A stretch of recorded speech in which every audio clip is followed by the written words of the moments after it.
Hai, Assalamualaikum anak-anak kesayangan teacher. Okey, hari ni hari apa? Jumaat. Ya, betul. Hari ni hari Jumaat. Biasa dekat sekolah kita buat apa hari Jumaat dengan teacher-teacher semua? Kita baca surah Al-Kahfi ataupun surah Yasin.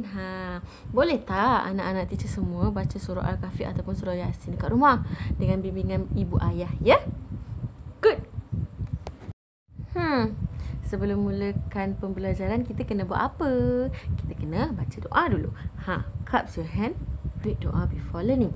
Bismillahirrahmanirrahim. Allahumma ftah alaina hikmataka wa anshur alaina min khazaini rahmatika ya arhamar rahimin. Rabbi shrah li sadri wa yassir li amri wahlul 'uqdatam min lisani yafqahu qawli. Amin. Okey. Apa tema besar kita pada bulan ni? Tema besar kita pada bulan ni ialah siapa ingat? Tema besar kita ialah Islam is my way of life. Tema kecil kita pula ialah Al-Quran is my guidance. Okey. Apa Asmaul Husna kita ya? Asmaul Husna kita ialah At-Tawwab Ar-Rahim.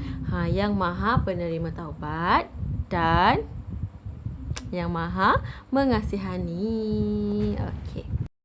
Anak-anak nak tahu tak? Sebenarnya hari ni teacher ada sedikit cerita tentang Umar Al-Khattab memeluk agama Islam. Nak dengar ke tak? Cerita the best tau.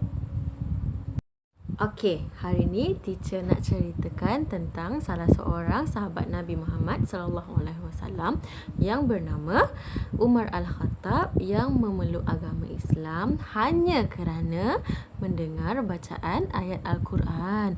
Anak-anak nak tahu tak sebenarnya sebelum Umar Al-Khattab masuk memeluk agama Islam, dia adalah seorang yang menentang agama Islam secara tegar.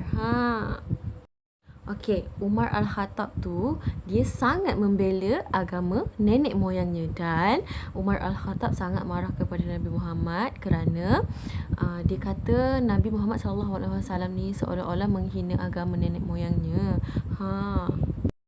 Pada suatu hari, Nu'aim bin Abdullah memberitahu kepada Umar Al-Khattab bahawa adiknya Fatimah dan beserta suaminya telah memeluk agama Islam. Setelah mendapat berita tu, Umar Al-Khattab bergegas pergi ke rumah Fatimah dan suaminya.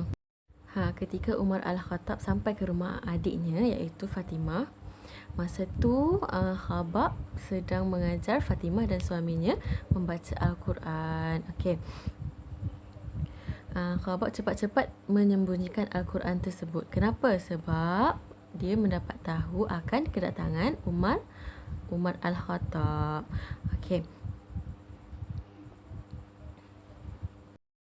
Okey, Umar Al-Khattab setelah mendengar Khabab mengajar adiknya iaitu Fatimah membaca Al-Quran, Umar Al-Khattab segera masuk ke dalam rumah dengan perasaan penuh marah.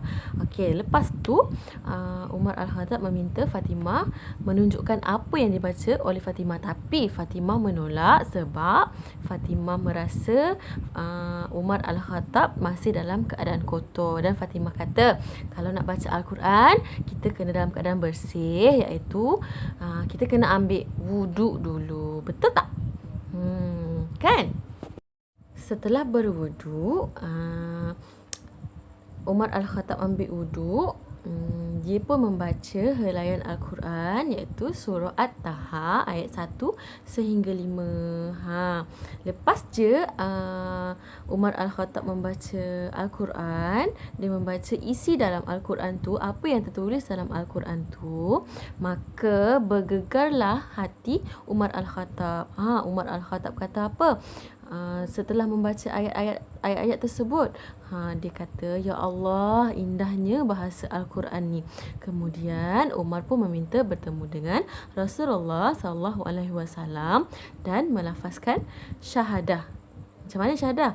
La ilaha illallah Muhammadar Rasulullah. Akhirnya Umar Al-Khattab memeluk agama Islam.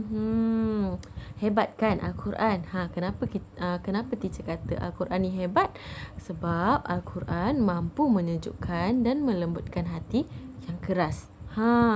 Sebab tu Khalifah semua, kalau kita nak tenang, kalau kita nak gembira, kita kena banyak baca Al-Quran dan faham apa yang Al-Quran tulis dalam tu. Okey? Assalamualaikum.